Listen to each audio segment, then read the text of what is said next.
창세기 요셉의 고난과 어려움은 그리스도 예수의 우리를 그분께 연합시키기 위한 고난과 어려움이고, 그분과 연합된 생명을 가진 우리는 이제 요셉의 길로 주님께서 우리를 초대하고 계십니다. 요셉의 길은 감사한 길입니다.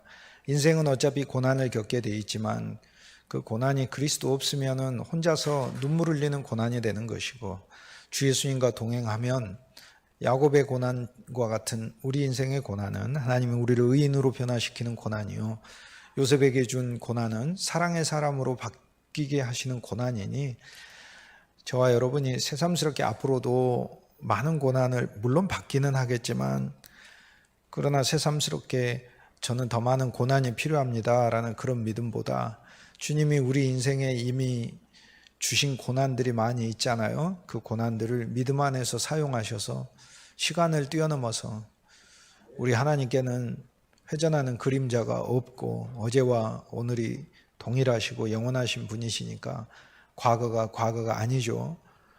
과거의 고난도 주님께서 지금 우리를 겸손케 하시는 고난으로 끌어다 쓰시길 주님의 이름으로 축복합니다. 그래서 야곱의 고난으로 쓰시고 요셉의 고난으로 써야 할 것입니다. 사랑받는 의인, 또 사랑해주는 의인으로 주님께서 우리를 만드시기 위해서 요셉의 고난이 우리는 필요한 것입니다. 그리스도인은 선과 악으로 사는 것이 아니라 생명으로 사는 것입니다. 요셉의 생애를 통해서 하나님께서 진정으로 하고자 하시는 것은 그릇된 형제들을 복수하고 징계하고 하나님을 믿지 않는 애굽을 멸망시키려고 하시는 것이 아니고, 요셉을 통하여 구원하시고 흩어진 가정을 하나로 모으시고 깨어진 그 그릇과 같은 그런 형제들의 인생과 그들의 하나님 앞에서의 목적 자체가 올바르게 설 수 있도록 요셉을 통하여 하나님 역사하시는 것이죠. 그 과정에서 요셉은 노예가 됩니다. 우리도 요셉의 영적 생명을 가지면 우리는 요셉과 같이 주님이 우리에게 노예로 두시는 삶을 동시에 살아가야 하는 것입니다. 성경에서 요셉은 노예하고 죄수하고 총리하고 순서대로 이렇게 가는 것 같지만 성경의 말씀은 순서가 아니에요. 창세기는 현재형으로 되어 있어요. 과거가 아니고, 계시록은 완료형으로 되어 있어요. 이미 이루었다로 되어 있어요. 우리가 생각할 때 계시록은 미래형으로 써져야 될 것 같지만 완료형이고, 창세기는 옛날에 이루어진 일 같지만 현재형이에요. 하나님이 이루시는 일이고, 지금 말씀들은 시간 안에서 우리가 어느 때는 노예 생활하다가 이제 끝나고 우리가 이제 그 다음 총리하고 이런 식으로 넘어가는 게 아니라 우리 삶에서 어느 한 면은 계속 노예 생활을 해야 된다는 걸 가르쳐주고 있어요. 로마서 1장에 바울이 자기가 노예라고 밝히고 있어요. 나 예수 그리스도의 사도요 노예된 바울은이라고 얘기를 해요. 저와 여러분이 일생 동안 그리스도의 노예로 우리의 신분과 운명이 정해졌음을 믿으시길 주의 이름으로 축복합니다. 노예는 주님이 시키시는 일이 자기 일의 첫 번째 목적이고 일이잖아요. 그러니까 우리가 이 세상을 사는 동안 나의 일에 가장 중심되는 것은 주 예수님의 영광을 위한 것이다. 주 예수님 그분을 위한 것이 내 인생이다 라고 생각하는 게 노예이고, 또 섬기는 게 노예의 일이에요. 섬기는 삶을 사는 게 노예의 일입니다. 그런데 노예에서 총리가 되는 게 아니라, 총리가 되는 길은 즉 만인을 먹이고, 총리가 된다는 것은 하나님의 방식으로 다스리는 것을 말하거든요. 하나님의 원칙으로, 세상 방식이 아니라. 세상 방식으로 다스림은 꺾어짐이 있고 넘어짐이 있고 사망이 있고 대결과 갈등이 있고 그렇죠. 그러나 하나님의 방식의 통치는 생명을 낳는 통치이고 사람을 살리는 통치이고 그렇죠. 여러분의 가문에서, 여러분의 인간관계 속에서, 여러분의 직장 생활에서 주님께서 여러분의 믿음과 영을 강하게 하사 통치의 생명으로 사용하시길 주의 이름으로 축복합니다. 사망에 통치당하고 염려에 끌려다니고 절망에 정복당하고 그런 생명이 아니라, 이것을 이기고, 누구의 염려든지 누구의 걱정이든지 이것을 이기고 그 위에 주님이 주신 통치 생명이 있으니까, 환경이 열악해도 주님이 우리에게 통치 생명을 주셨잖아요. 그러니까 이것을 넉넉히 이기고 나갈 수 있는 믿음도 주셨지만, 생명을 주셨다는 이야기는 이기게끔 하는 그 어마어마한 본질적 속성을 하나님은 우리 안에 주셨다는 거잖아요. 그렇기 때문에 믿음은 내 차원에서 하나님 앞에 감사와 찬송으로 고백할 것이지만 생명은 하나님이 우리 안에 심어두셔서 이기는 생명으로 만들었으니 주 예수의 이름을 부르는 저와 여러분의 인생이 반드시 이 세상에 있는 모든 것들에 질질질 끌려다니는 인생이 아니고 하나님이 주시는 만복을 누리는 인생이 될 줄 믿습니다. 이 창세기 45장에서 주님이 요셉의 멋진 모습이 있지만 우린 37장에서 45장으로 뛰었지만 그 중간에서 또 전에 이 아름다운 집회들을 통해서 제가 40장도 했고 44장도 했고 41장도 했고 그랬어요. 그래서 그 말씀들을 통해서 우리는 이미 과정을 여러분들 다수는 또 알고 있고 그렇기 때문에 지나온 장들에 대해서는 이전 말씀들을 참조하면 좋을 것이라고 생각합니다. 핵심적인 부분을 그냥 단순하게 짚자면 우리는 노예 생활을 하면서 동시에 죄수가 돼야 됩니다. 죄수가 된다는 건 두 면이에요. 첫째, 우리는 실제 죄인이에요. 죄인이지 않습니까? 두 면에서 죄인이에요. 이웃들에 대해 죄인이에요. 분내고 화내고 부정하고 죄인이에요. 하나님을 향해서 죄인이에요. 하나님을 신뢰하지 못하고. 옛 언약에서도 죄인이 하나님을 안 믿어서 죄인이고 새 언약에서도 죄인이에요. 하나님의 약속과 축복을 기대하지 않고 사니까 죄인이에요. 하나님을 기대지 않는 게 죄예요. 그리스도인은 염려하지 말라고 했는데 염려하는 게 죄예요. 새 언약의 죄들은 그런 거예요. 옛 언약에서는 염려하는 게 죄가 아니에요. 당연히 염려하는 거예요. 옛 언약은. 근데 옛 언약은 하나님을 아예 안 믿는 게 죄라니까. 그런데 새 언약은 하나님을 안 믿는 죄에서 더 나아가서 하나님을 기대하지 않는 게 죄예요. 저와 여러분 하나님을 요셉의 인생으로 발전시키는 그 놀라우신 그 손길이 우리들에게 있음을 언제나 기대해야 될 줄 믿습니다. 실제 죄수예요. 그래서 죄수라는 것 속에서 우리는 겸손하게 그리스도 안에서 생활하는 거예요. 죄수는 감옥에 갇혀야 되잖아요. 그러듯이 요셉의 감옥에 갇혔고 저와 여러분도 주님의 감옥에 갇힌 줄 믿습니다. 그런데 우리가 세상 감옥은 오래 살지 않은 것일수록 좋지만 그리스도의 감옥은 계속 사는 게 더 좋은 것인 줄 믿습니다. 저는 그리스도의 감옥에 무기징역을 받은 사람이기 때문에 나갈 수가 없습니다. 그래서 그리스도의 감옥에 있는 저에게 자주 면회 오시길 주님의 이름으로 권면드립니다. 네. 저는 그리스도의 감옥에 갇혀 있어요. 나올 수가 없어요. 나오라고 해도 나갈 수가 없다니까요. 선고를 받아버렸어요. 제가 안 나가고 싶은 게 아니라 나갈 수가 없다고요. 하나님 말씀을 볼 때도 예수 그리스도라는 감옥 속에서 저는 봐요. 저는 성경이 감옥이에요. 성경에서 나오라고 해도 나올 수가 없어요. 여러분도 다 어설프게 예수님 감옥 징역 2년 3년 이런 거 받지 마시고 제일 안 좋은 거는 집행유예 받아가지고 감옥살이 하는 것 같은데 밖에 타서 나가서 놀고 있는 그런 거라 이 말이에요. 그게. 다 무기징역 받으시길 주의 이름으로 축복합니다. 아멘? 우리는 그리스도의 감옥에 갇혀 살아야 돼요. 너무 감사하죠. 그 감옥 안에서 두 꿈을 갖고 사는 거라 이 말이에요. 술관원장, 기쁘게 하는 사람으로 하나님 우리 세웠잖아요. 각 집안에서 보면 아버지도 술관원장이에요. 자녀들을 기쁘게 해야 돼요. 어머니도 술관원장이야. 그런데 어머니 아버지가 술관원장이 돼서 세상 술로 취한 술관원장이 되시고 혼자서 술 마시는 술관원장이 되시고 자녀들을 기쁨에 취하게 하고 예수님의 세술에 취하게 하는 술관원장 역할 제대로 못해요. 그래서 그리스도의 감옥에 와서 처리받아야 되는 거예요. 예수님이야말로 우주적인 술관원장이에요. 우리를 기쁨의 포도주로 생명의 새 언약에 당신의 피를 새 언약이라고 하셨잖아요. 새 피를 포도주라고 하시면서 그리스도의 피를 포도주로 마시라고 하셨잖아요. 우리는 마시는 피도 있어요. 우리 안에 뿌려진 피도 있지만 예수님의 피는 마시는 피도 있어요. 예수님은 우주적인 새로운 생명의 포도주예요. 우리는 우리 스스로도 포도주를 만들려고 노력하며 삽니다. 이 일들을 해서 뭔가 벌기도 하고 뭔가 이루기도 하고 그럽니다. 그 일들이 우리의 포도주가 되기도 하고 그렇습니다. 자녀를 낳으면 자녀가 그 부모에게 포도주입니다. 볼 때마다 기쁨이 넘칩니다. 그런데 이 세상의 포도주는 한계가 있습니다. 그런데 참 술관원장이신 예수 그리스도를 만나면 감옥에 갇혀있는 술관원장이 밖으로 나와서 바로를 섬기게 된다라고 얘기하죠. 여기 이 바로는 좋은 바로 왕이죠. 그러니까 하나님의 통치를 인정하는 바로죠. 요셉에게 모든 것을 맡기니까 왕 노릇하는 것이 우리가 바로죠. 주님 안에서 우리가 왕 노릇하니까 주님 안에서 왕 노릇하는 건 좋은 거죠. 주님을 외면하며 우리 스스로 왕 노릇하면 교만한 사람이지만, 그렇지만 술관원장이 바로를 섬긴다고 했으니 여러분이 기쁨의 포도주로 취하셔서 예수 그리스도의 생명과 부활을 누리셔서 여러분이 바로 왕을 많이 만나게 돼요. 파라오들을. 집안에 여러분의 딸이 파라오 역할을 할 때 그리스도의 술관원장의 역할을 잘하시길 주의 이름으로 축복합니다. 이 세상에서 우리가 술관원장이라는 것은 기쁨을 누리고 기쁨을 만들어야 되는 삶인데, 그 삶이 그리스도 바깥에서는 한계가 있다 이 말이에요. 그런데 이것이 회복되어 나가는 곳이 그리스도의 감옥이라는 겁니다. 얼마나 감사합니까? 우리는 다 떡관원장이에요. 가장이 떡관원장 역할을 잘해야 돼요.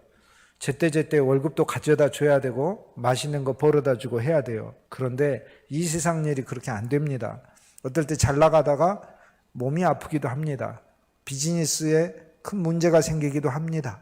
어떨 때는 하나님이 훅 불어가지고 바람처럼 없어지기도 하고, 메뚜기가 와갖고 다 먹어버리기도 하고, 이상한 사람들한테 홀려가지고 다 투자해버리고 다 날려버리기도 하고 그렇습니다.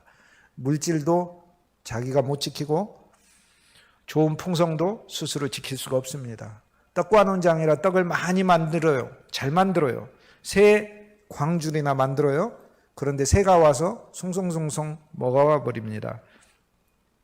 떡관원장은 죽습니다. 이런 우리 인생이 그리스도 예수 안에서 끝난 겁니다. 얼마나 감사해요. 이제 우리가 만든 떡은 하나님의 생명을 모르는 새들이 먹어서 오히려 그들을 유익하게 하는 주님의 풍성의 도구로 쓰임 받는 줄 믿습니다. 그리고 참 떡관원장은 예수 그리스도시잖아요. 십자가에서 죽으심으로 당신의 육신을 우리를 위해 내어주셨잖아요. 어쨌든 이 과정을 거쳐서 그리스도 예수의 사랑의 사람이 됨으로 예수님의 노예로서 예수님께 붙들렸어요. 말씀에 붙들리고 은혜에 붙들리고 주 예수 이름에 붙들리고 하나님의 교회에 붙들리고 하나님이 주신 또 사역에 감사와 기쁨으로 붙들려서 노예로서 사역해야 돼요. 겸손해져서 낮아진 마음으로 사역해야 해요.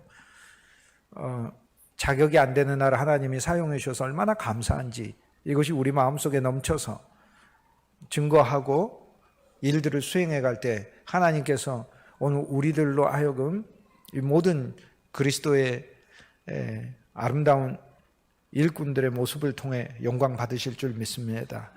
그 집에서, 즉 하나님의 교회에서, 여러분의 가정에서, 일터에서 노예로 생활하시고 또 온 세상 자체에 있어서는 총리로 생활하라고 주님이 우리한테 말씀하시잖아요. 기죽어서 살지 말고 그리스도인이 주님이 총리로 세우셔서 이 세상의 총리로. 그리고 얼마나 감사해요.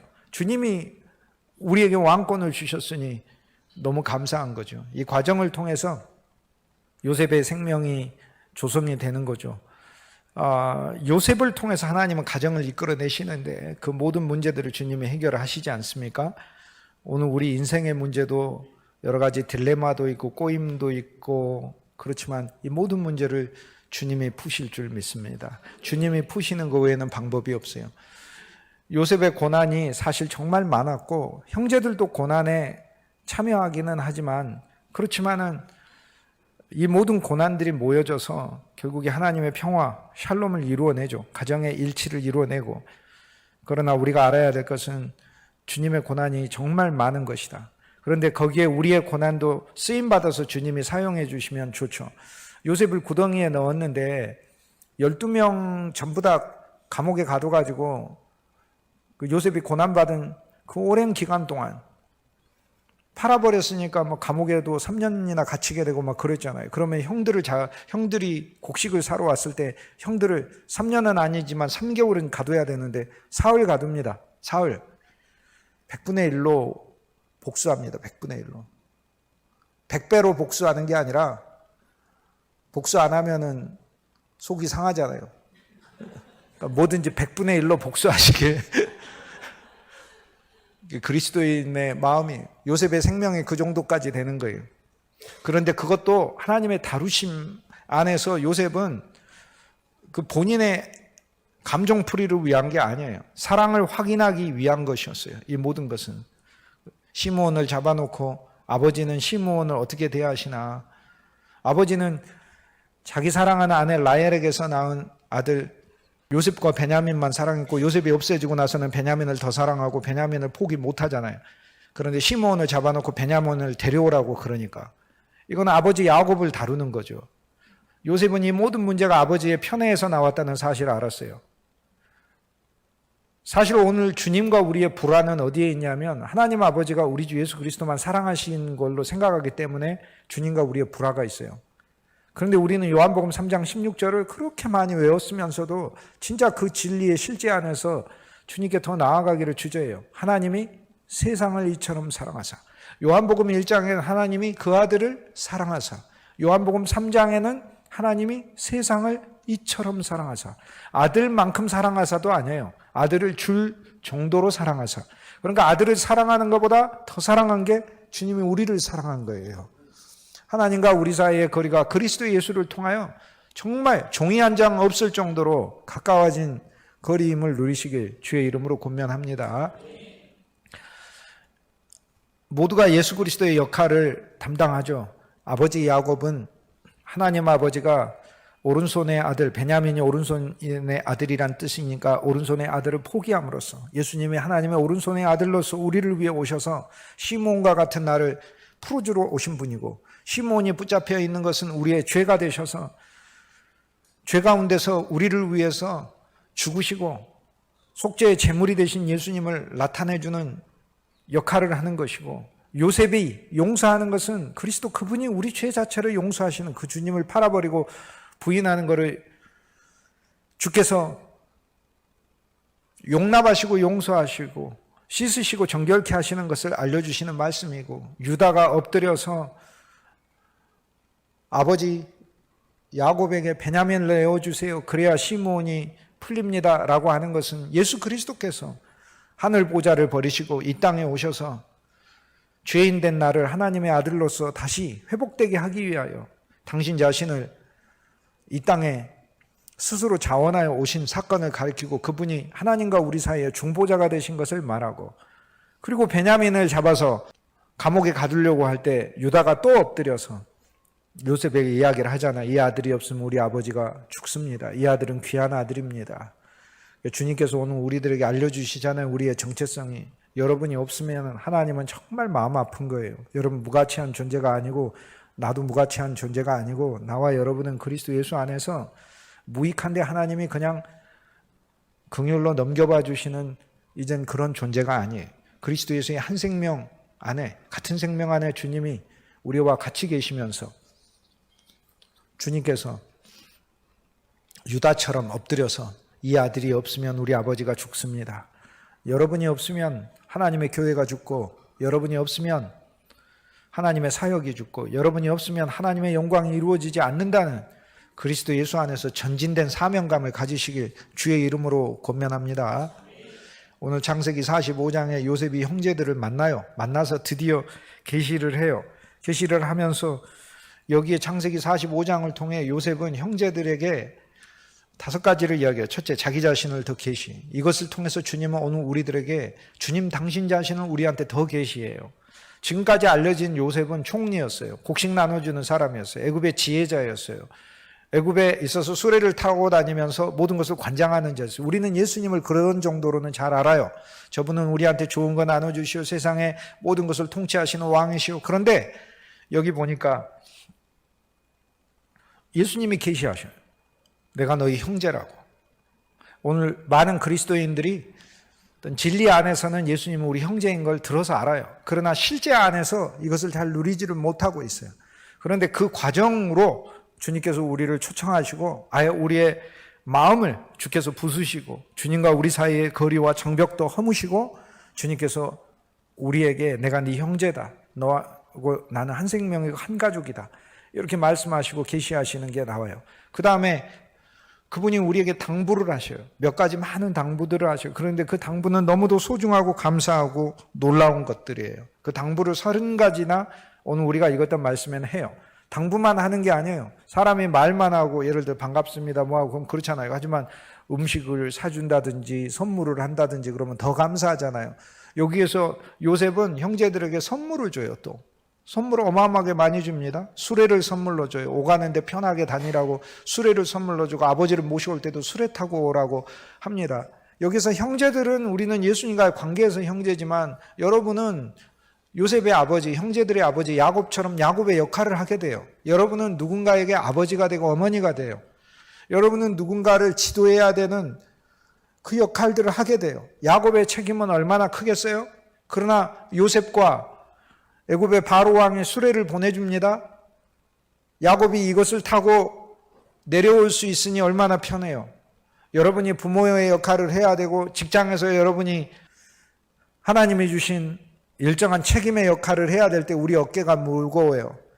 그러나 주 예수님과 더 가까운 사이로 가게 되면 주님이 오늘 창세기 45장에 약속하신 이 말씀의 선물의 항목이 저와 여러분에게 누려지는 줄 믿습니다. 주님이 수레를 주셔서 우리로 하여금 그 성령의 수레를 타면서 이 모든 일들을 더 쉽게 운행하게 하실 줄 믿습니다.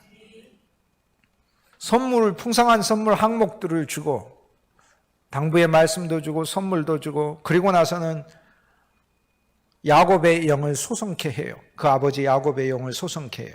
우리는 형제들로서 예수님의 정체를 알면 우리는 야곱으로서 우리에게 하나님이 가정을 맡기셨고 교회를 맡기셨고 일을 맡기셨고 여러분 하나의 인생을 여러분이 맡았어요. 그런데 여러분의 인생은 여러분 개인만의 인생이 아니라 여러분 개인을 통해 하나님이 여러분의 가족을 낳고 자녀를 낳고 친구를 낳고 여러분의 일터에서 수많은 사람들을 낳는 야곱으로 쓰신다 이 말이에요.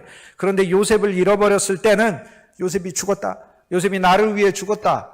주님이 나를 위해 죽었다 정도로만 알 때는 마음에 항상 슬픔이 있어. 그러나 여기 요셉이 야곱에게 아버지 야곱에게 보낸 수레와 소식이 있어요. 그 소식은 아버지 아들이 죽었습니다가 아니라 아버지 아들이 살았습니다는 거예요.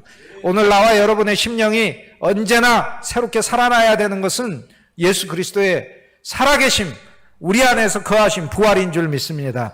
사도행전에 보면 예수님이 우리를 위해 죽었다를 계속해서 사도들이 말하고 다녀요. 죽었다 해서 끝나는 게 아니에요. 그분은 다시 사셨느니라를 이야기하는 거예요. 예수님이 다시 살았다는 이야기가 뭐예요? 지금 살아계신다는 이야기고 지금 나와 여러분의 일을 돌보고 계신다는 이야기시잖아요. 여러분이 혼자서 여러분의 짐을 지고 가는 것이 아니라 그리스도 예수께서 살아나셔서 여러분 모든 사물을 맡고 계시고 그분이 수레를 보내시고 여러분의 영을 다시 되살리는 줄 믿습니다. 창세기 45장은 그러니까 너무 감사한 장이에요. 그리스도 예수와 어떻게 하면 더 가까워지는가? 그리스도 예수가 우리한테 주신 선물이 얼마나 풍성한가? 요셉의 이야기가 처음 37장 시작을 할 때도 채색 옷을 받아가지고 살아났고 염소피도 있었고 유향도 있었고 향료도 있었고 몰약도 있어서 거기 치료약도 있었고 거기에 나의 영광을 위한 하나님께서 주시는 선물들도 풍성히 있었어요. 많이 있었어요. 도시락을 들고 내게도 왔었고 나 대신 팔려가기도 했고 우리 집에 돌보기도 했고 그래. 그러나 창세기 45장에 보면 여기 요셉이 형제들에게 와서 말하는 그 이야기는 예수 그리스도가 우리가 주님의 형제잖아요. 와서 말하는 이야기예요. 더 엄밀하게 이야기하면 창세기 45장에 요셉이 형제들에게 이야기하는 것은 그리스도가 우리에게 이야기하는 이야기를 정확히 반영하는 게 아닙니다. 실제로 그보다 훨씬 더 깊은 강도로 반영하고 있는 이야기예요. 이것이 말로 다 형용 못하네. 아무리 성경이라 할지라도 말로 다 형용 못하는 거예요. 하나님의 사랑을. 그 크신 하나님의 사랑을 어떻게 말로 다 형용을 해요? 그러니까 창세기 45장에 요셉이 형제들에게 다가가서 자기의 사랑을 계시하는 이 모든 언어가 예수 그리스도의 사랑을 반영할 뿐만 아니라 온전하게 반영하지 못한다고요. 무슨 얘기냐면 그보다 비교도 안 될 정도로 훨씬 더 엄청나고 깊게 주님의 사랑을 드러내고 있다고요. 여기에 보면은 요셉이 형제들을 보고 기뻐서 눈물을 흘리잖아요. 마음속에 이글이글하면서 나를 팔아버려서 인간이 어떻게 그럴 수 있어? 가족이 어떻게 그럴 수 있어? 형제들이 나한테 이런 짓을 할 수 있어? 저자들은 나하고 아예 종자가 다른 애들이야. 이렇게 얘기하지 않아요. 어느 일면에서 다른 거를 찾자면 다르다고 할 수 있어요. 자기 어머니는 라헬이니까. 우리 어머니는 말이야 쟤네들이 어머니하고 달라. 쟤네들의 어머니는 종들이잖아. 어디서 팔려왔는지 근원도 모르는 그런 씨가 그 속에 들어있잖아. 이렇게 볼 수도 있어요. 혼육으로 말하지 않아요. 세상으로 말하지도 않아요. 인간적인 방식으로 얘기도 하지도 않아요. 그냥 울어요. 그 우는 것 이상으로 우시는 게 주님이다 이 말이에요.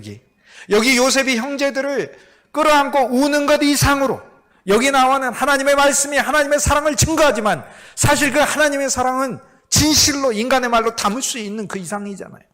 그러니까 여기 나온 것 사실 어떻게 우리가 그대로 보지만 이 보는 것만으로도, 여기 나와 있는 것만으로도 그리스도의 사랑의 모자란 표현이라는 걸 우리가 알고 오히려 그 이상으로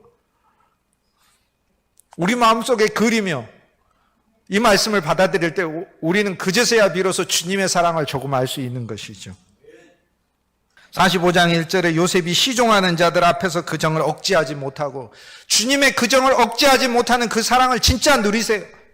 오늘날의 많은 부흥회가 우리 보고 울라고 하지만 거꾸로 우리는 우리의 집회에서 우리는 우리가 울어야 될 게 아니라 주님이 우리를 위해 진짜 우는 걸 봐야 돼요. 그런데 여기 이 울음은 세상에 사람들이 울 때 한탄해서 울거나 원망해서 울거나 너무 어이가 없어서 울거나 슬퍼서 울거나 그게 아니에요. 여기 이 요셉은 정말 기뻐서 울어요.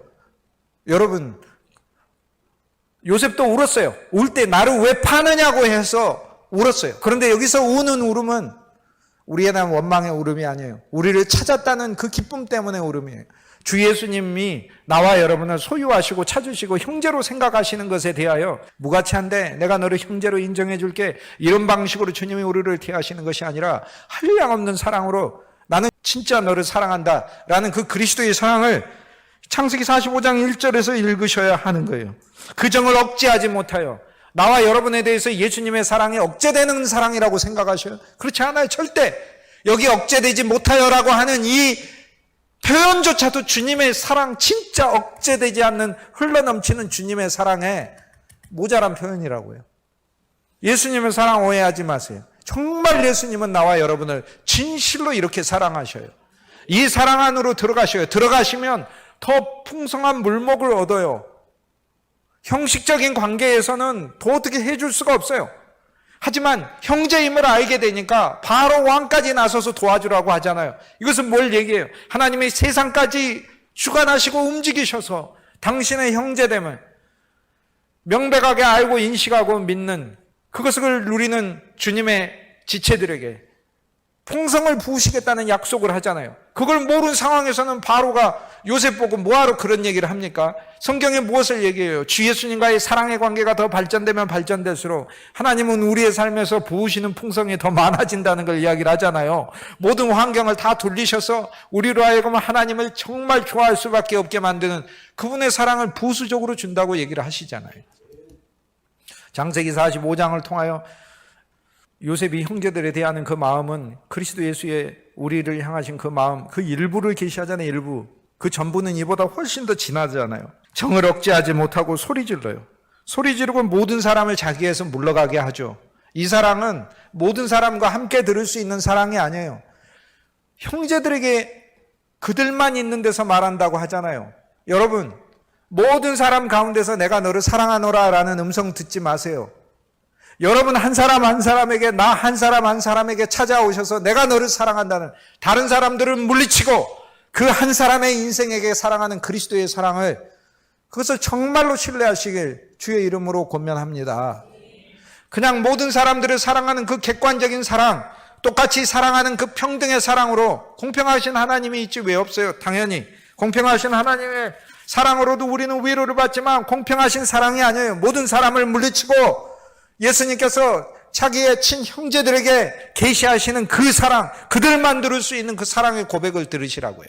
그냥 일상적인 종교적이고 율법적인 말씀 속에서 하나님이 우리를 그냥 보편적으로 사랑한다는 그 사랑의 음성을 듣지 말고, 우리의 삶 가운데 함께 하시고 우리에게 노예가 되셨고 우리와 함께 죄수가 되셨고 우리와 함께 우리의 모든 감옥과 같은 생활에서, 인생의 감옥에서 벗어날 수 없는 나를 그곳에서 술관원장 되게 하셔서 벗어나게 하시고 무익한 인생 떡관원장처럼 끝내게 하시고 나를 구출해 주시고 이 세상에서 왕권을 가지고 살 수 있게 해주신 그 주님의 은혜.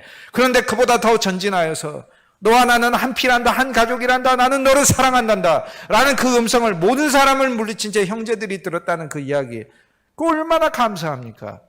매일 아침 모든 사람이 물려쳐진 채, 여러분은 적어도, 나와 여러분은 적어도 새벽마다 아침마다 아니면 일하러 가면서 모든 사람이 물리쳐진 환경을 얼마나 많이 만납니까? 자동차를 혼자 몰고 갈 때도 모든 사람이 물리쳐진 거 아닙니까? 밤에 잠잘 때도, 식구들이 먼저 자면 혼자 잘 때도 여러분이 모든 사람이 물리쳐진 그때 아닙니까? 그때 그리스도의 음성을 들으세요. 우리를 사랑하셔서 이 세상에서 어떤 사람보다도 사랑하시고 통곡하시는 주님의 음성을 들어야 돼요. 그와 함께한 다른 사람이 없었더라. 얼마나 감사해요.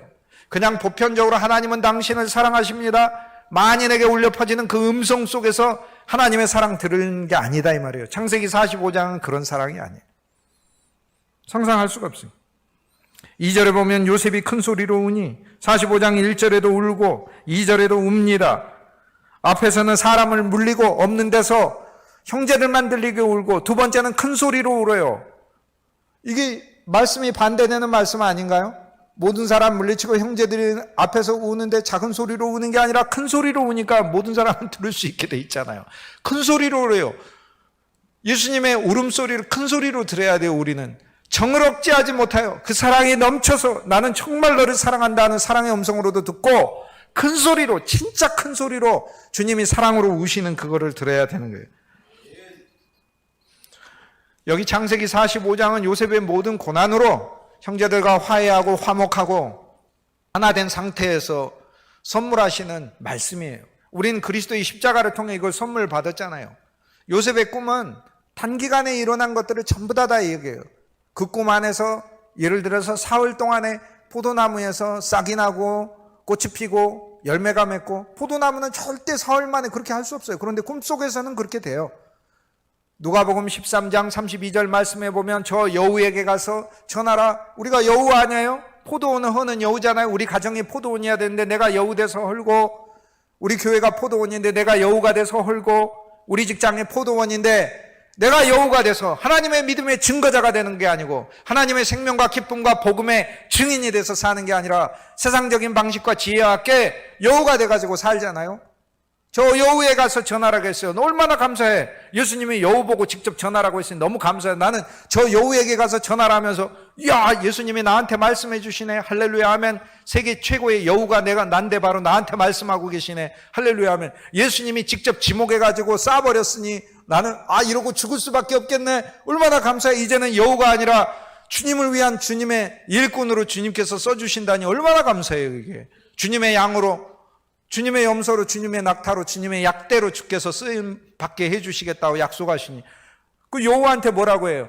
오늘과 내일 내가 하나님의 말씀을 전하고 귀신을 쫓아내고 나 여우에게서 나하고 함께 돼 있거나 내 주위에 있거나 아니면 함께가 안 됐어도 나를 유혹하거나 하는 나를 모든 것을, 귀신이라는 말은 사탄은 대적하는 거고 귀신은 더럽히는 것이라는 뜻이잖아요. 내 인생에 하나님의 정결해서 거룩해서 하나님이 나를 위하여 깨끗한 자리로 만들어져야 되는 것들을 더럽히는 것이니까 여러분, 여러분의 음식이 맛있는 음식을 먹어야 되는데 거기에 온갖 더러운 것이 다 들어가 있다고 하면 그것이 어떻게 맛있는 음식이 되고 건강한 음식이 되겠어요? 될 수가 없는 것이지. 그것이 귀신이 하는 일이다 그 얘기예요. 그 귀신을 물리쳐 주신다니 얼마나 감사해요.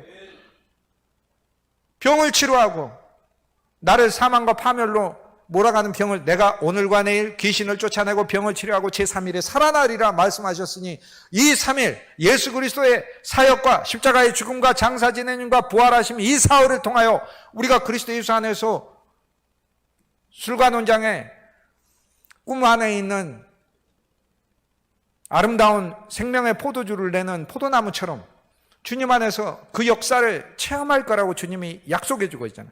실제 이 땅에서의 포도나무는 시간이 길지만 그리스도의 포도나무는 그 생명의 시간 안에 주님께서 이미 선물하셨다고 이야기를, 우린 창세기 45장에 왔지만 그 이전까지의 모든 그분의 고난을 통하여 주님과 우리 사이에 거리끼는 문제들 그리스도께서 이미 다 해결하신 줄 믿습니다. 주님께서 우리와 사이를 이미 회복하셨고 우리를 위하여 풍성한 양식과 선물을 준비하고 계셨고 그걸 주실 거라는 말씀인 거죠. 큰 소리로 우는 걸, 이 성경이 다 큰 소리로 우는 거 아닙니까?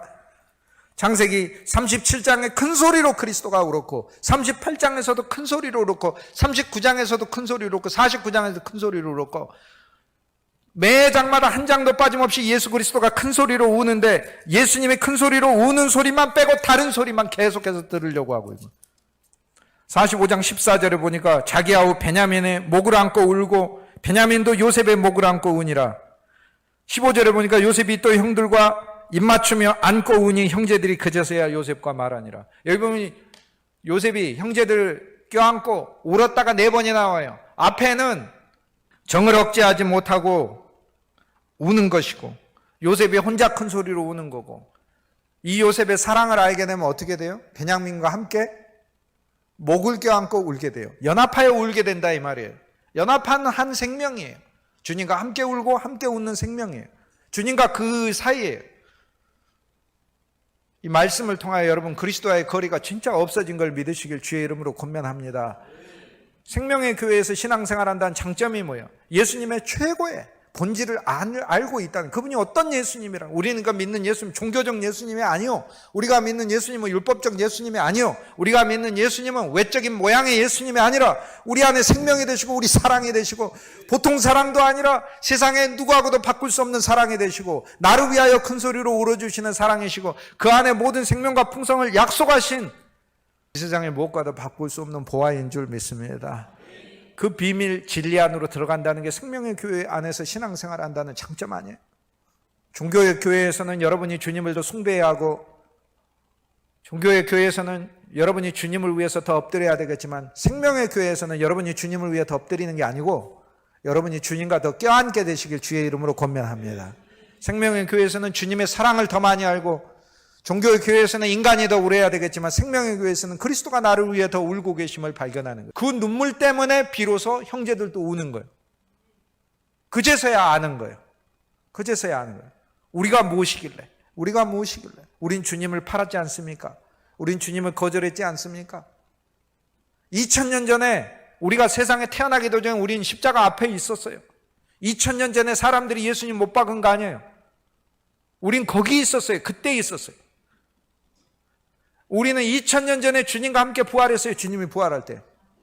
우리가 예수 믿을 때 부활한 게 아니에요. 우리가 태어나기도 전에 주님과 함께 부활한 줄 믿습니다. 이게 복음의 신비예요. 시간을 초월하여 그리스도 예수 안에서, 주님 안에서 우리가 살았다는 거예요. 얼마나 감사합니까?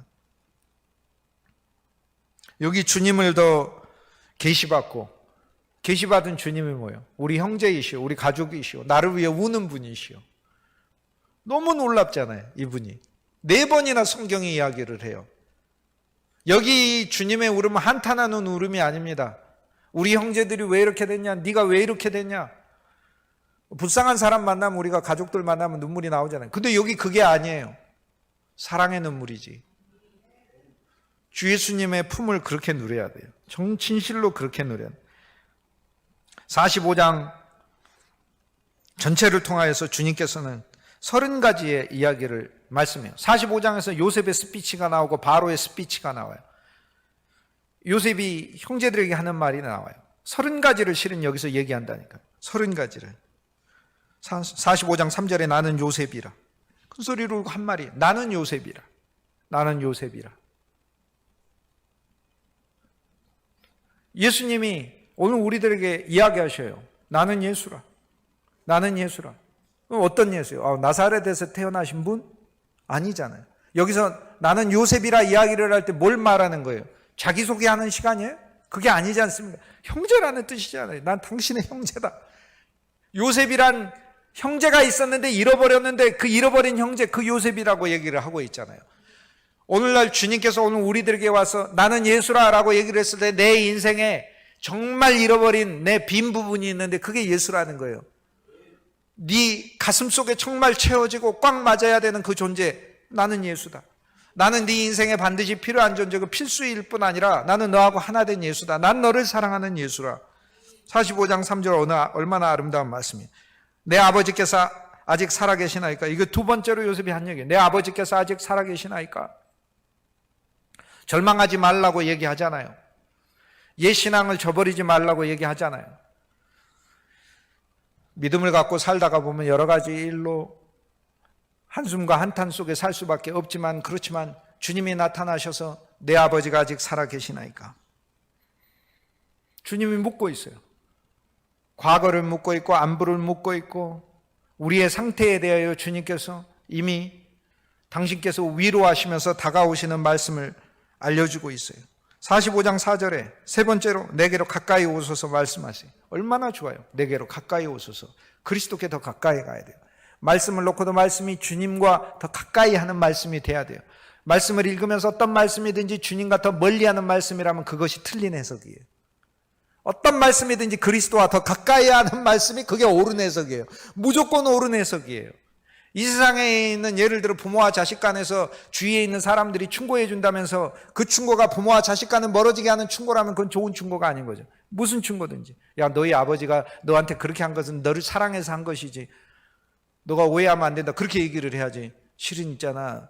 니네 아버지 너 별로 안 좋아해. 이렇게. 속으면 안 돼. 이러면서. 앞으로 무슨 짓을 너한테 할 줄 몰라. 될 수 있으면 피해. 이러면서. 그게 아니지. 하나님의 말씀은 그런 말씀이 아니에요. 모든 말씀은 실제 예수님의 사랑을 담고 있고 표현하고 있고 우리를 더 가까이 하게 하는 말씀인 거예요. 내게 가까이 오소서. 주님 말씀과 주님 음성을 우리는 진실로 들어야 됩니다. 나는 당신들의 아우 요셉이라. 맨 처음에 주님이 나는 요셉이라 이렇게 말씀하신 것은 그분의 객관적인 존재 자체를 이야기하는 거예요. 지금 총리가 되어 있는데 내가 누군가 보라. 나는 요셉이라. 너희가 팔았는데 나는 요셉이라. 그런데 여기에서 주님은 관계를 다시 회복하셔요. 나는 당신들의 아우 요셉이다. 가족이라고 말씀하시잖아요. 네 번째, 다섯 번째, 당신들이 애굽의 판자라. 당신들은 분명 내게 잘못을 한 거예요. 하지만 잘못을 한 것에 대해서 주님이 알고는 계시지만 이것을 복수하거나 이것을 근거로 해서 형제들을 파멸로 이끌지 않습니다. 당신들의 애굽의 판자라. 6절에 보세요. 너무 아름다운 말씀이 있어요. 당신들이 나를 이곳에 팔았다고 해서 근심하지 말라고 그래요. 생명의 신앙은 바로 이거예요. 주님이 우리 때문에 죽으셨어요. 그러나 생명의 신앙은 주님이 우리 때문에 죽으셨다는 사실에 늘 슬픔과 괴로움 속에서 사는 게 생명의 신앙이 아니에요. 주님이 우리 때문에 죽으셨기 때문에 우리가 근심하지 않고 사는 거예요. 주님께서 우리를 위해 죽으셨으므로 우리에게는 생명이 왔고 구원이 왔고 구속이 왔고, 주님이 우리를 위해 죽으셨기 때문에 우리에게는 용서가 왔고 영원한 회복이 왔다는 것을 믿고 사는 것이에요. 그 근심하지 말라고 그러잖아요. 여기에서 어떻게 보면 근심해야 돼요. 큰일 났네. 총리가 됐네. 모든 권한을 다 갖고 있네. 옛날 일들을 막 문득문득 생각나서 자다가 마음이 막 불끈불끈 쓰면서 확 일어나가지고 이걸 어떻게 해버리지 이 인간을, 이렇게 되는 마음이 아니고, 만약 그렇게 된다고 하면은 형제들이 어떻게 잠을 자요? 그럼 요셉이 이야기하잖아요. 나를 팔았다고 근심하지 마십시오. 모든 그리스도인들을 만날 때 아름다운 생명의 지체들은 모든 그리스도인들 앞에서도 더 큰 믿음과 기쁨을 증거할 수 있길 주의 이름으로 권면합니다. 우리는 수많은 그리스도인들을 만나잖아요. 난 그리스도 때문에 기쁜 거예요. 판 거를 모릅니까? 판 거 알아요. 팔기 때문에 근심하지 말라고. 그리고 한탄하지 말라고. 아름다운 말씀, 자기 인생 자책하지 말라는 거예요. 한탄하지 말고. 이젠 그리스도 예수 안에서 생명의 사람으로 주님과 함께 미래를 계획하는 것이죠. 여덟 번째, 요셉의 이야기. 하나님의 생명을 구원하시려고 나를 당신들보다 먼저 보내셨나이다. 이게 인생을 보는 원칙 아니에요? 사람 탓하고 환경 탓하고 하는 게 아니라 하나님께서 일하셨다라는 거예요. 이게 요셉의 언어이고 주님께서 우리 삶에서 그렇게 역사하신다는 걸 말하잖아요. 그래서 우리 삶에 일어나는 어떤 환난이나 고난이든지 그게 훈육이 되고 훈련이 될 수밖에 없는 이유가 뭡니까? 여기 하나님께서 우리에게 유익이 되도록 그 일들을 주관하시기 때문이라고 얘기를 하잖아요. 그래서 우리는 고난과 어려움 가운데서도, 환난 가운데서도 한탄할 필요도 없고 근심할 필요도 없는 것인 줄 믿습니다. 주님을 의지하는 것이지요. 여기 목적이 있어요. 무엇을 위한 것인가? 하나님의 생명을 구원하시려고. 제일 무익한 고난은 혼자서 고난 겪다가 끝나버리는 거예요. 그 다음에 무익한 고난은 혼자서 고난을 겪다가 혼자서 극복하고 혼자서 교훈을 얻는 거예요. 제일 유익한 고난은 요셉의 고난 아니에요? 다른 만인이 생명을 얻는 고난 아닙니까? 나와 여러분이 그리스도 예수 안에서 생명 안에서 많은 고난을 겪게 될 텐데, 이제 앞으로 겪는 이 고난들은 하나님이 다른 생명들을 구원하시려고, 이 생명이 흘러가게 하시려고 하나님이 모든 사역의 환경에 우리를 노예로, 죄수로, 총리로 보내신 줄 믿습니다. 요셉의 스피치는 구주를 보라는 거잖아요. 구주를 보시오. 그 다음에 뭐요? 자기를 보는데 한탄하지 말라고, 염려하지 말라고. 그리스도인은요, 사실 자기를 보는 자가 아니에요. 우리가 자기를 봐서 뭐 할 건데? 자세히 우리 자신을 보면 볼수록 우리도 끝도 없어요. 우리도 요만큼 문제가 있는 줄 알았는데 들여다보니까 더 있어. 더 들여다보자고요. 그럼 더 있어. 더 들여다보자. 그럼 더 있어. 신앙생활이란 자기 끝도 없는 자기 문제를 들여다보는 게 아니라 끝도 없는 그리스도의 풍성을 들여다보는 게 신앙생활인 줄 믿습니다. 자기를 들여다보는 것은 그냥 굴 파고 들어가는 거하고 똑같아요. 처음 조금 파면 금방 나올 수 있는데 더 파면 팔수록 자기가 판 것에서 못 나오게 돼 있어요. 그리고 그것이 결국 자기의 사망의 자리가 되는 거예요. 신앙생활이란 자기 파는 게 아니에요. 여기서 주님이 자기를 보라고는 하시면서 우리 자신에 대해서 한 얘기 그걸로 충분해요. 뭐라고? 근심하지 말라고. 그리고 인생에 대해 한탄하지 말라고. 하나님의 시각으로 우리 인생을 보라고 얘기하시잖아요. 주님이 일하고 계신다고 얘기하지 않습니까? 얼마나 감사해요. 구주를 보고 자신을 보되 그리스도 안에서 자신을 보고, 그리고 주님은 환경도 보라고 하셔요. 환경은 뭐냐면 9번째로 45장 6절에 이 땅에 2년 동안 흉년이 들었으니 라고 얘기해요. 2년 동안 흉년이에요. 2년 동안 흉년은 소출이 급격히 준 것을 이야기합니다. 7년 풍년이 들었고 7년 흉년이 들었잖아요. 7년 풍년이 먼저 들었는데 풍년이 들었을 때 5분의 2씩을 세금을 거두라고 했어요. 5분의 2.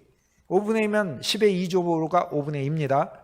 10의 1조는 기본적으로 모든 그리스도인들이 하나님 앞에서 감사를 표해야 될 분량이죠. 그런데 풍년일 때는 10의 2조를 하라는 거예요. 주님이. 풍년을 기대하면서 또 모든 그리스도인들에게 하나님이 주신 풍년이 임하여서 풍년의 10의 2조를 드리실 수 있길 주의 이름으로 축복합니다. 그리고 우리는 모든 것에서 10의 2조를 드려야 돼요. 다른 그리스도인이 기쁨의 11조를 드리면 우리는 기쁨의 10의 2조를 드려야 돼요. 2배 더 기뻐야 돼. 2배 더 기쁨이 있어야 되고 2배 더 평강이 있어야 되는 거예요. 5분의 2를 주님이 주신 5분의 1을 축적하는 거예요. 이것이 주님께 올려드리고 있는 것이 감사요 찬송이요, 이것을 통해서 흉년을 예비한다고 하는 거예요. 그렇기 때문에 지금 환난 가운데서도 찬송하지만 환난이 없는 주님이 주시는 평강과 기쁨 가운데서도 먼저 하나님께 찬송을 저장해 놓고 기도를 저장해 놓고 주님께 올려드리는 많은 풍성한 선물들을 저장해 두시길 주의 이름으로 권면합니다. 이게 5분의 1을 바쳤잖아요. 5분의 2면은 20%죠. 2, 50, 그러네. 20%죠. 그럼 풍년이 들었을 때 풍년이 100이라고 그러면 보통 작물이 100이라고 그러면 풍년이면 200이나 300이 작물이 나오는 게 풍년이잖아요.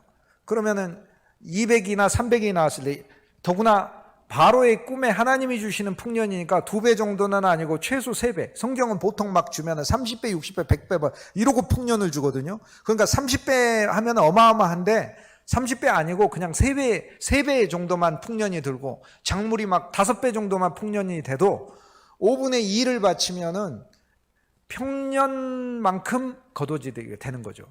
그러니까 7년 동안 5분의 2씩 거뒀다는 얘기는 앞으로 올 모든 흉년에 대한 양식이 이미 준비되어 있다는 것이에요.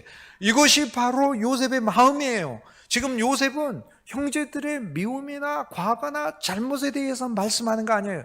주님과 우리의 관계를 그런 정도로 설정하지 마세요. 주님은 나와 여러분의 인생의 기근에 대하여 이미 계획을 가지고 계시고 준비하셨고, 그리고 애굽의 모든 작물을 누가 관리한다고 했어요? 창세기 41장에 보면 요셉이 이야기했잖아요. 바로 왕께서는 왕의 백성 중에서 지혜와 명철이 뛰어난 자를 세워서 풍년을 관리하게 하여 풍년 중에서 5분의 1을 걷게 하고, 그 풍년의 작물 5분의 2만이 아니라 5분의 1만이 아니라 풍성한 것이 남아돌면 남아돈 것도 저장하게 하여 흉년을 대비하게 하소서라고 하는데, 백성들에게 풍년이 있고 흉년이 오니까 흉년을 잘 대비하십시오 라고 얘기한 게 아니고요, 한 사람을 뽑아서 관리하게 하라고 한 거예요. 이것이 신앙이에요. 우리 인생에 풍년이 오고 우리 인생에 흉년이 오고, 신앙에 풍년이 오고 신앙에 흉년이 오고, 인생에 좋은 것들이 오는 젊음의 풍년이 있고 노년에 흉년이 있고 또 거꾸로 젊을 때 여러 가지 환경에 흉년이 오고 그리고 풍년, 이건 순환돼서 오게 돼 있어요. 그런데 그것을 잘 대비해라. 세상은 거기까지밖에 말해줄 수 없는 거예요. 잘 대비해라. 어떻게 대비해야 되는데?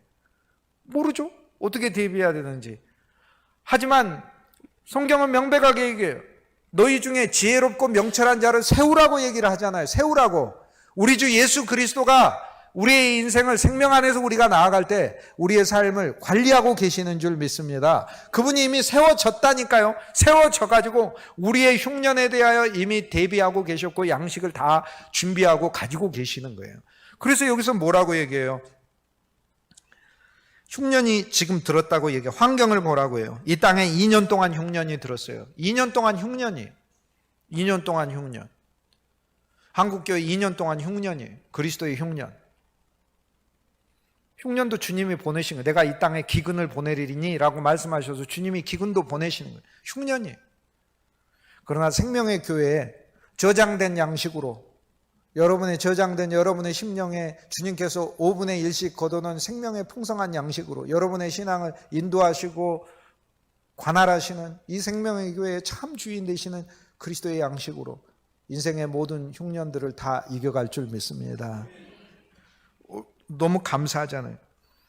2년 동안 흉년이 들었어요. 2년 동안은 소출이 확 줄었다는 얘기예요. 그런데 아직 5년은 밭갈이도 못해. 다 말라버려서 갈아도 소용없고 그리고 추수도 못할지라 심어봐야 작물이 안 자란대. 그게 5년이래요. 7년 흉년 중에서 2년은 소출이 슉슉슉 줄었고 3년째부터는 소출이 제로. 심어도 안 돼.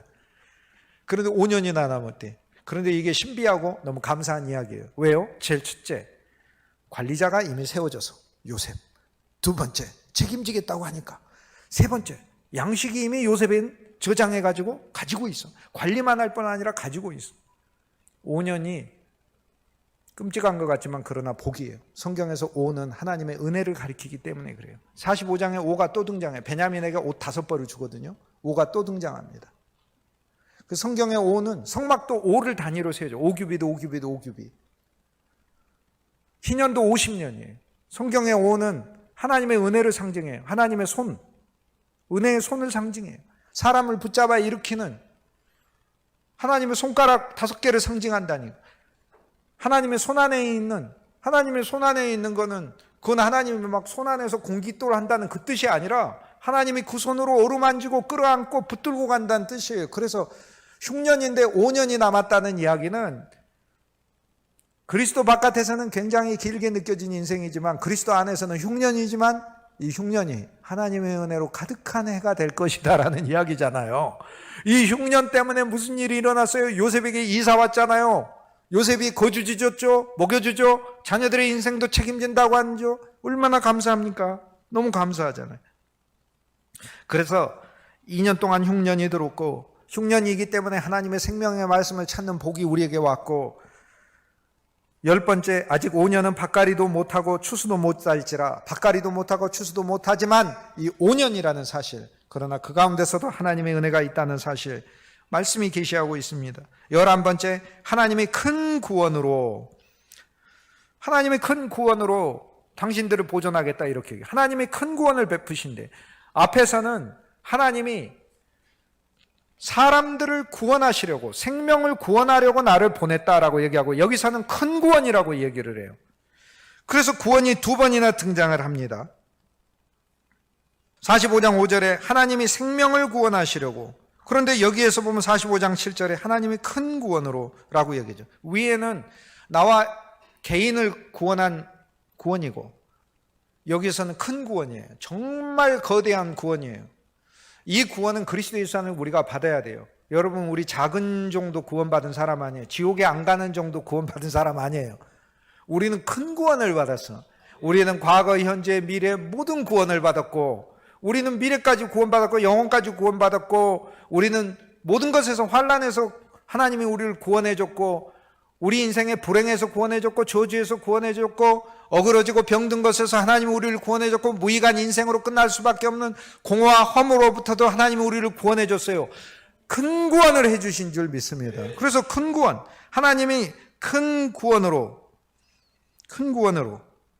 히브리서 2장 3절에 그러므로 이 큰 구원을 등한히 여기는 게 죄라고 이야기해요. 이거 새 언약의 죄예요. 이제 새 언약의 백성들인 우리들은 큰 구원을 등한히 여기면 안 돼요. 다른 사람들이 이 정도 구원받았다 생각할 때 우리는 이 정도가 아니라 그리스도 예수 안에서 우주적으로 구원받은 거예요. 우주적으로 하나님이 내 육신도 구원해줘, 내 영혼도 구원해줘, 내 생각도 구원해줘, 내 인생도 구원해줘, 나와 내 가정도 구원해줘, 내가 하는 일마다 구원해줘, 구원의 은혜가 넘치게 하고 나를 통해 또 많은 사람들을 구원하는 게 큰 구원이 임한 거잖아요. 하나님이 나를 물질로부터도 구원해줘, 환난으로부터, 질병으로부터, 고난으로부터, 실패로부터 구원해줘, 불행한 운명으로부터 구원해줘, 세상 사람들 안 되는 법칙이 있지만 그런 온갖 법칙으로부터 하나님이 나를 구원해줬으니 그런 법칙이라는 게 우리들에게는 작용하지 않는 거예요. 이거 얼마나 감사합니까? 12번째, 당신들의 생명을 보존하고. 앞에서는 구원이고 이제는 생명의 보존이에요. 우리 안에 예수 그리스도의 생명이 있고 이 생명이 유지되고 이 생명이 자라나기 위하여 요셉이 우리들을 초청하고 있는 것이에요. 그리고 13번째, 요셉이 하고 있는 복의 약속이 있어요. 당신들의 후손을 세상에 두시려고. 지금 그대로 쓰면 흉년이 있어요. 흉년이 있고 자손들도 번성하지 못할 거야. 굶어 죽는 자들로 나올 거예요. 그러나 그리스도께 오라는 거예요. 그러면 주님이 후손들을 책임지신다고 얘기하잖아요. 육신적으로도 주님께서 나와 여러분의 믿는 자의 자녀를 주님께서 책임지실 줄 믿습니다. 이 세상에 두신다고 하셨으니 이 세상에 남은 자로 두신다고 말씀하시잖아요. 모두가 저주받는데 축복받는 자로 남기시고, 모두가 안 믿는 자인데 믿는 자로 남기시고, 모두가 버려지는 자인데 주님의 일을 위하여 남기신다고 주님이 이 세상에 두시려고, 남은 자로 쓰시려고 당신들의 후손을이라고 얘기하잖아요. 오늘 우리들과 우리들의 후손 하나님께서 그렇게 두시려고 요셉을 미리 보내셨다라고 얘기하잖아요. 그리스도가 이 세상에 오신 목적이 얼마나 큰 목적을 위해 오셨나를 창세기 45장에서 우리는 발견하지 않습니까? 야, 예수 그리스도는 나만을 위해 오셨고 작은 구원만이 아니라 큰 구원을 위해 오셨고 나와 내 백성을 위해 오셨고 나와 내 후손을 위해 오셨구나. 후손의 후손까지 위해 오셨구나. 그들 생명을 보존할 뿐만 아니라 그들이 이 세상에서 하나님의 영광을 위해 남은 자로 하나님께서 두시려고 예수 그리스도께서 내 인생에 오셨구나 라는 걸 하나님 말씀이 계시하고 있죠. 너무 감사한 것이죠. 나를 당신들보다 먼저 보내셨나니 누가 우리 인생 앞에 먼저 있어요? 누가 우리 사역 앞에 먼저 있고 누가 우리 생활 앞에 먼저 있어요? 여러분이 운전해 갈 때 여러분의 차 앞에 누가 있어요? 여러분이 맞이하게 되는 내일 하루 그 아침의 문을 누가 먼저 문을 열고, 우리 주 예수 그리스도가 먼저 문을 열고 계신, 나를 먼저 보내셨다고 얘기하잖아요. 여러분이 인생을 살고 주님이 우리 등 뒤에서 우리도 쫓지만 우리의 앞서도 계시는 줄 믿으시길 주의 이름으로 권면합니다. 그러므로 모세가 이스라엘 백성들에게 신명기 맨 마지막에 여수르나 이스라엘을 별명하여 이스라엘아 너희는 행복한 사람이로다. 여호와 하나님이 너희 위에도 계시고 아래도 계시고 앞에도 계시고 뒤에도 계시느니라. 그런데 구약에서는 결코 고백할 수 없었던 놀라운 창세전부터 감추어졌던 이 비밀이 오늘 우리 그리스도인들에게 나타났으니 이 비밀은 영광의 그리스도 우리 안의 소망이라. 이 그리스도는 이제 우리 안에서 우리와 함께 계시는 줄 믿습니다. 우리들보다 먼저 보내셨다. 하나님의 은혜가 먼저 보내졌고 주님께서 모든 사무들을 미리 어레인지하고 계시고 조정하고 계시니 얼마나 감사한가. 45장 8절에 그런즉 나를 이리로 보내신 이는 당신들이 아니요 하나님이시라. 우리 인생에 남 탓할 필요도 없고 부모 탓할 필요도 없고 자식 탓할 필요도 없고 이웃 탓할 필요도 없는 거예요. 하나님이 이 모든 일들을 주관하고 계셔서 그분이 붙들고 가신다는 사실을 생명의 사람들은 그런 점들을 정말 주님 앞에서 인정할 줄 알아야 돼요.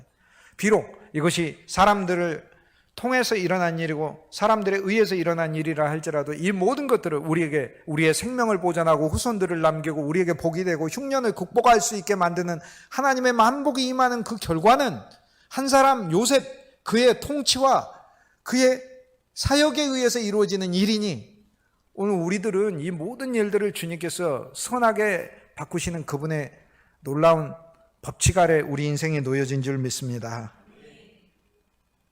16번에 보면 이제 요셉의 정체를 더 밝혀요. 형제인데 힘없는 형제가 아니에요. 하나님이 나를 바로에게 아버지로 삼으시고, 바로가 가장 높은데 그 높은 자보다도 실은 더 높은 자로 있다는 거예요. 그의 기원이라는 거 아니에요. 바로에게 아버지라는 건 바로의 기원이라는 거죠.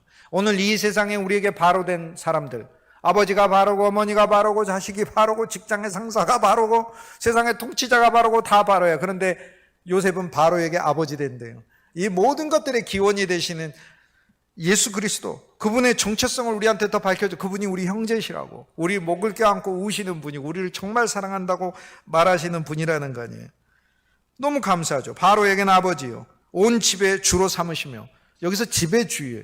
여기서 집이라는 것은 그분이 지어가시는 그분의 우리를 위한 행복한 거처를 말하잖아요. 우리의 집, 나와 여러분의 인생의 집, 그 집의 주인이 되어 주시니 얼마나 감사해요. 바로에게는 아버지요, 모든 통치자의 근원이 되시고 기원이 되시며 그들의 머리가 되시고 온 집의 주로 삼으시고 그 집의 실제적인 경영자가 되시고 애굽 온 땅의 통치자가 되셨다.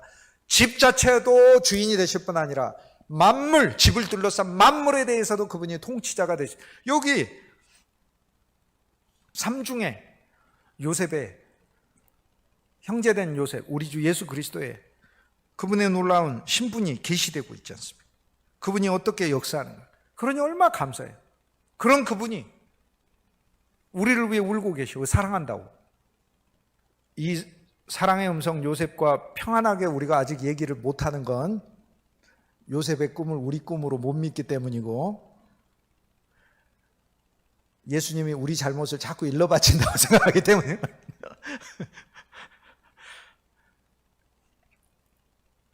그분하고 우리가 너무 다르다고 생각하기 때문에 그래요. 안 그래요? 다 같아지게 하려고 하잖아요. 오라고 다 같아지게 하려고.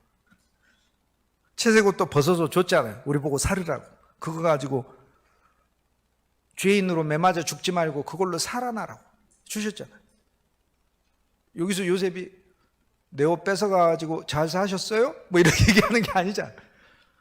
응? 당신들 말이야, 형제들이니까 내가 이번에는 곡식을 주겠어. 앞으로 내 눈앞에 한 번만 나타나기만 하면 가만두지 않겠어. 내가 누군지 알아? 애굽의 통치자야! 이러면서. 이 통치는 벌 주기 위한 통치가 아니잖아요. 곡식을 주기 위한 통치지. 그러니까 믿고 오라는 거 아닙니까? 믿고 오라는 거.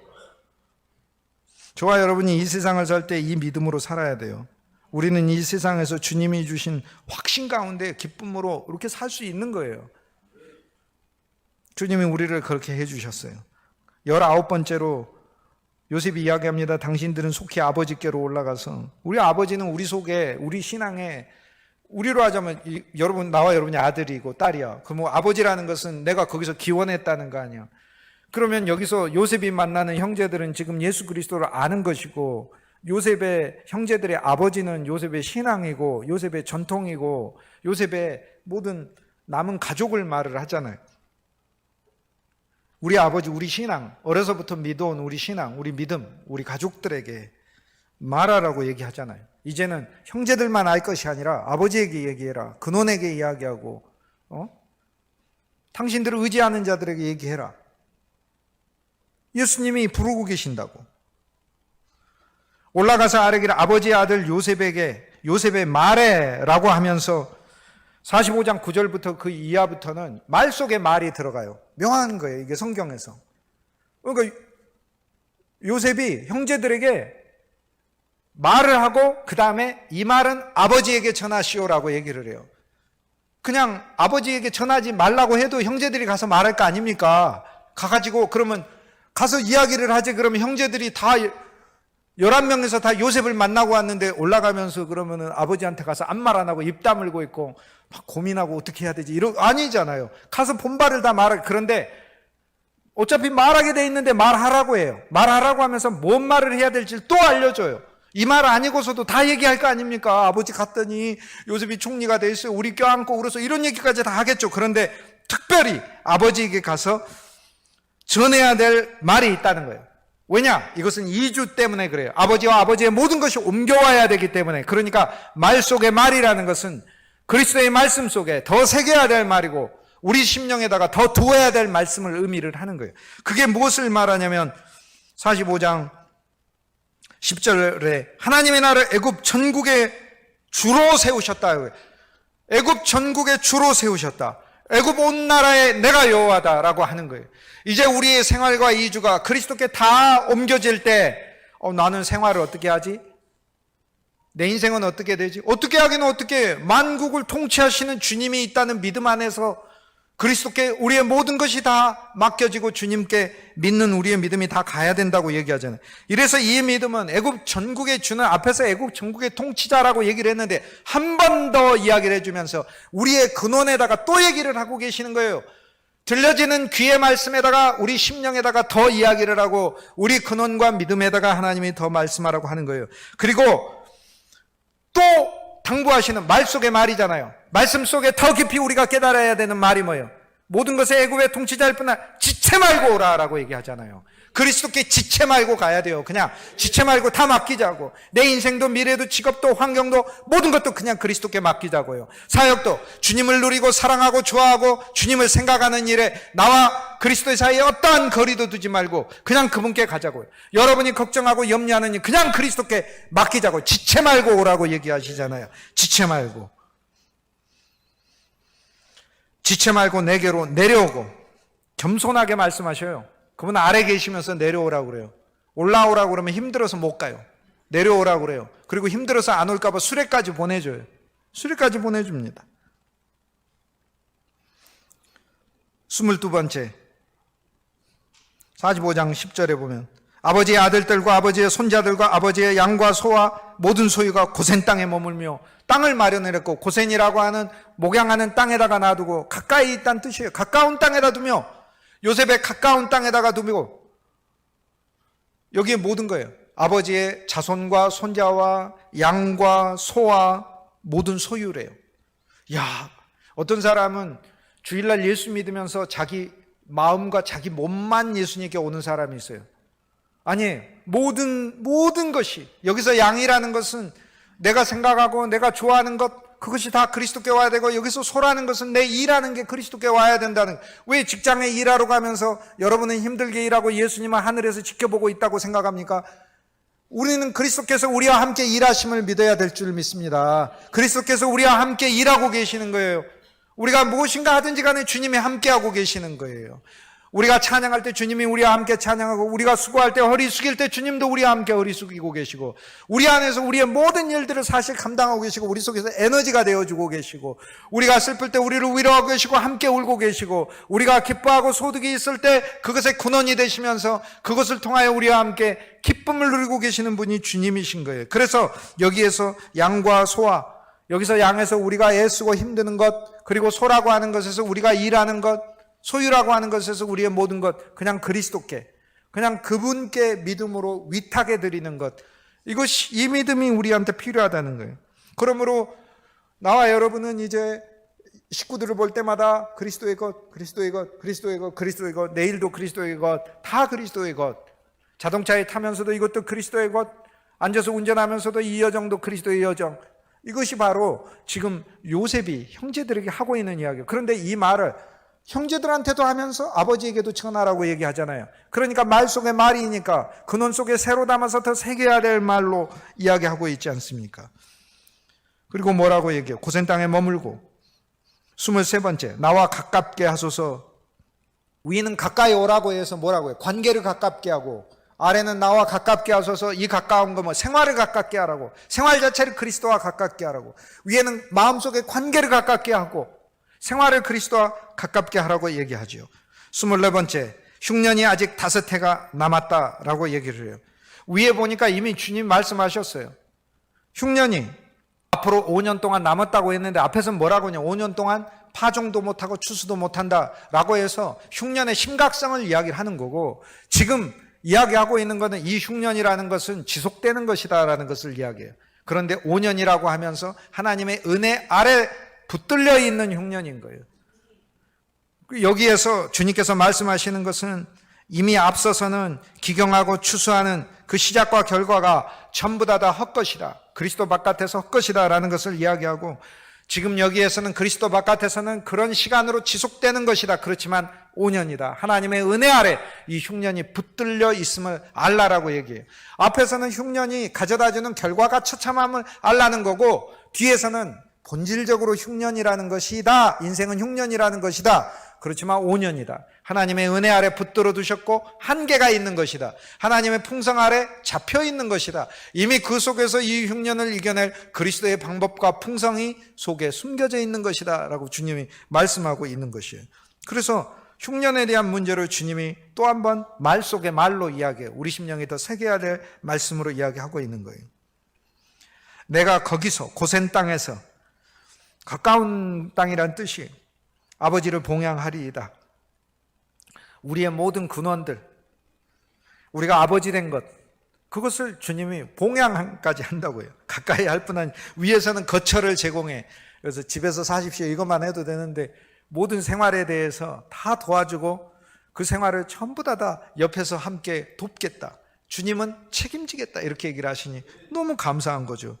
여러분, 우리가 인생 살면서 특히 젊은이들, 내 인생 어떻게 나도 책임감을 갖고 살아야지 하는데 내가 내 인생에 책임지기가 참 힘들어요.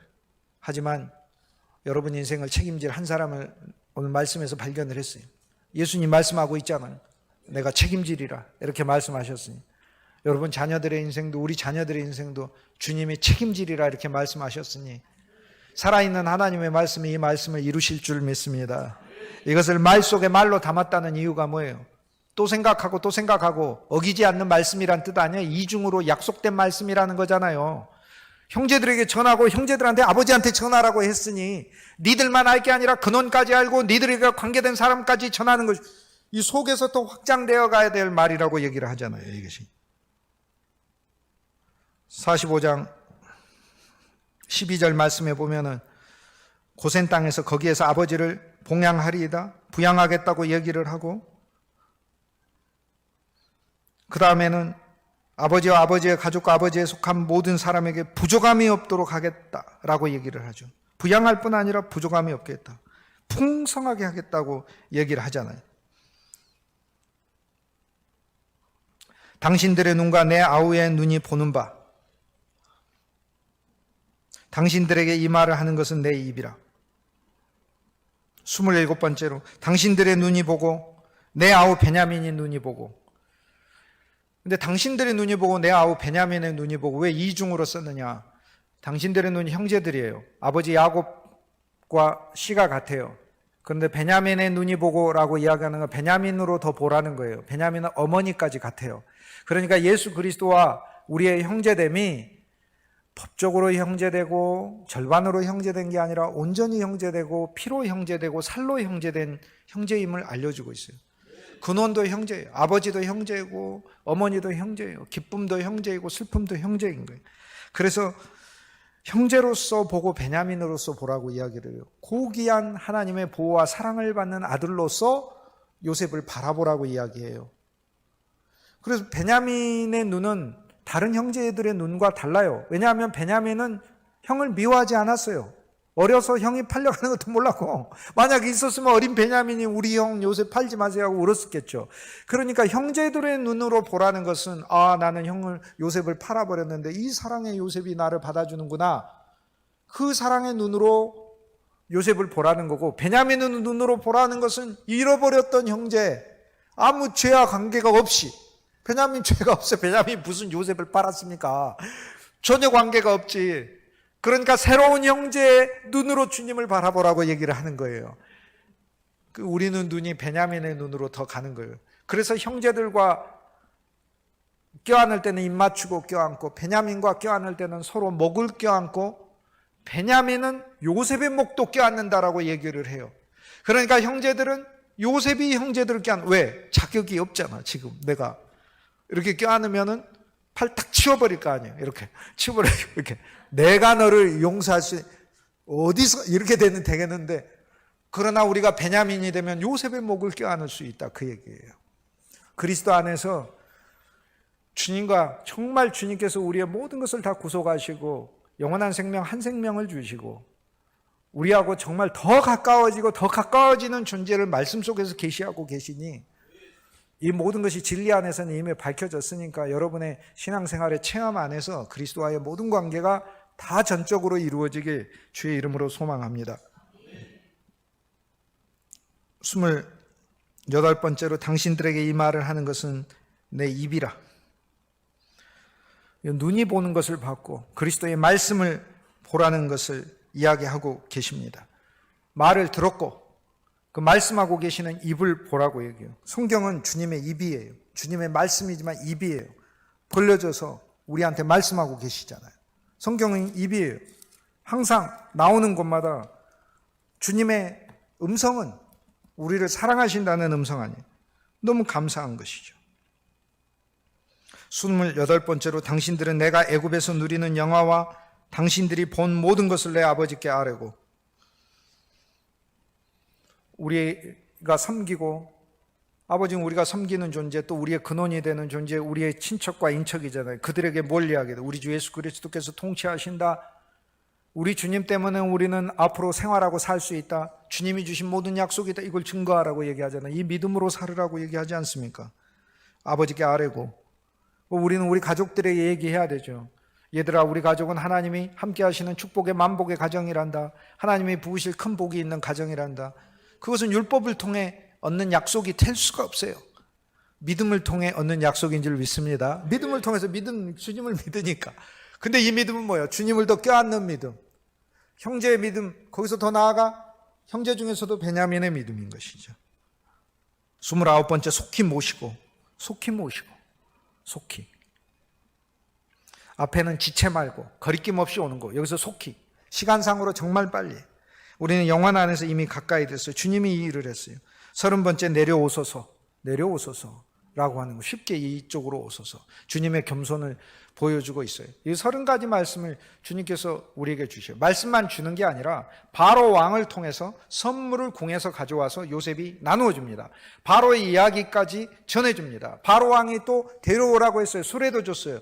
이것은 무엇을 이야기할 거예요? 바로 왕은 세상을 통치하는 세상의 주관자 아닙니까? 주님께서 세상에 있는 모든 것들을 다 관장하시고 주님께서 다 주관하셔서 우리들이 그리스도의 왕권을 가지고 이 땅 안에서 하나님의 영광을 위해 살도록 형통케 해주신다는 얘기잖아요. 그거를 다 주시겠다고. 나와 여러분의 자녀들을 왜 하나님이 복 안 주시겠어요?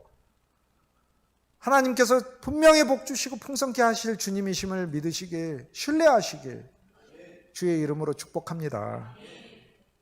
선물을 주는데 바로왕이 준 선물들은 너무나 풍성한 선물들을 줍니다.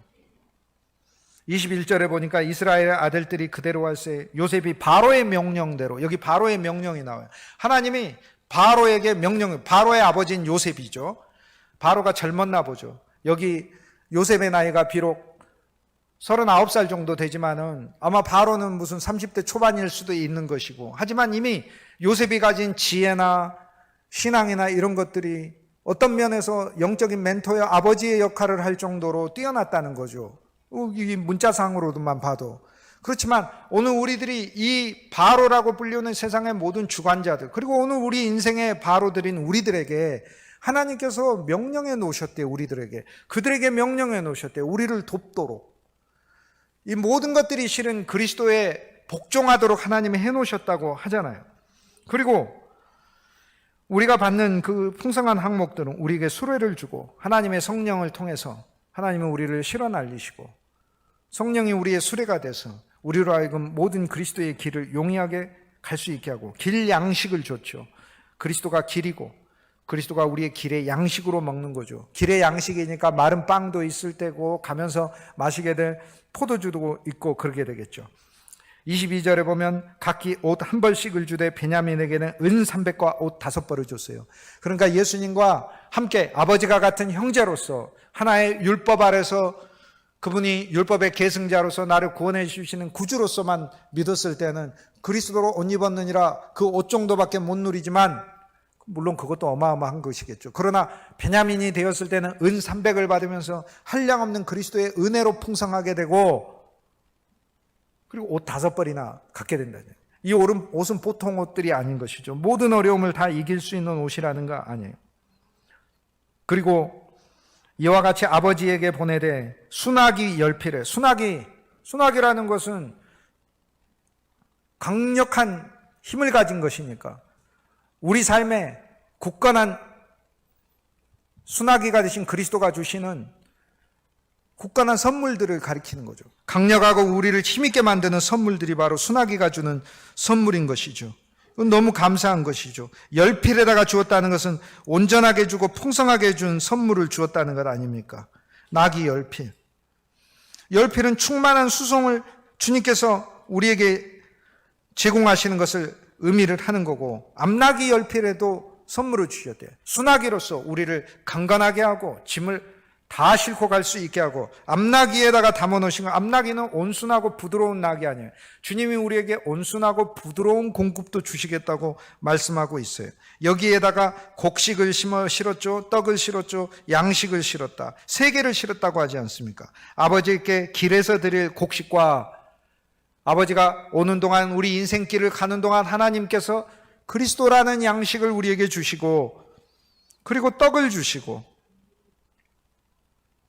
곡식은 이제 빠지 않은 것을 말하고, 떡은 조리를 해가지고 만들어서 말려서 여행을 하는 동안 먹을 수 있는 것을 이야기를 하는 거죠. 그리고 세 번째, 양식을 주었다는 것은 각종 다양한 음식을 이야기합니다. 그거는 열매도 들어있고 견과류도 들어있고 기름도 들어있고 하는 것이, 이 모든 것들을 다 주었다라고 하는 겁니다. 그러면서 24절에 보면 형들을 돌려 보내매 그들에게 이르되 당신들은 길에서 다투지 말라 하였더라. 이게 오늘 말씀의 마지막 귀절이 되는 거예요. 다투지 말라 하였더라. 예수 그리스도의 교회, 그리스도의 충만이에요. 다 풍성해요. 우리 인생길에서 다툴 것 없습니다. 주님이 요셉의 첫 꿈에서 하나로 묶으셨고, 원망할 거 없다는 거예요. 가면서 예를 들어서 이제 과거 파기 얘기가 나올 거 아닙니까? 그러게 내가 그때 요셉한테 잘하자고 얘기를 하지 않았냐?